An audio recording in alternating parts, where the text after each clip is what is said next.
Не Европа на повеќе ниво, а туку проширување со различни брзини. Вака на министерот за надворешни работи Бујар Османи му била објаснета изјавата на францускиот претседател Емануел Макрон, во која тој проширувањето без реформа на Европската унија го нарече ризично, при што сугерираше дека треба да се размислува за Европа со повеќе брзини.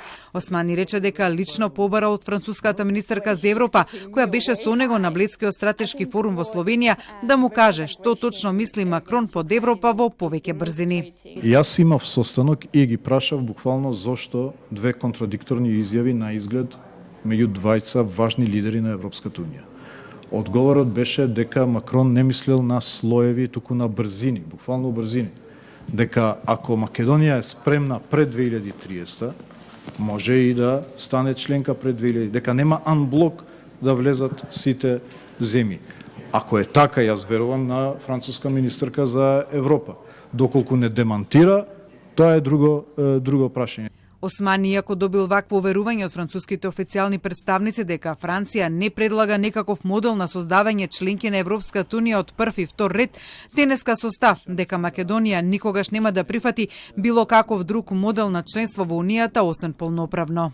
И они кажаа дека Макрон зборувал за брзини во смисла дека нема да влезат сите наеднаш, туку во различни брзини во зависност кој кога ќе биде подготвен, а не Европа во слоеви, во смисла привилегирани и помалку привилегирани, бидејќи ние нема да прифатиме ништо помалку од полноправно членство во Европската унија. Изјавата пак на Шарл Мишел, претседателот на Европскиот совет, дека и Европската унија и земјите кандидати треба да бидат подготвени за проширување до 2030 година, Османи денеска е нарече историска, бидејќи Мишел тоа не го кажал како што рече во својство на приватно лице, туку и како представник на телото кое ги носи политичките одлуки во Европската унија, како што е проширувањето.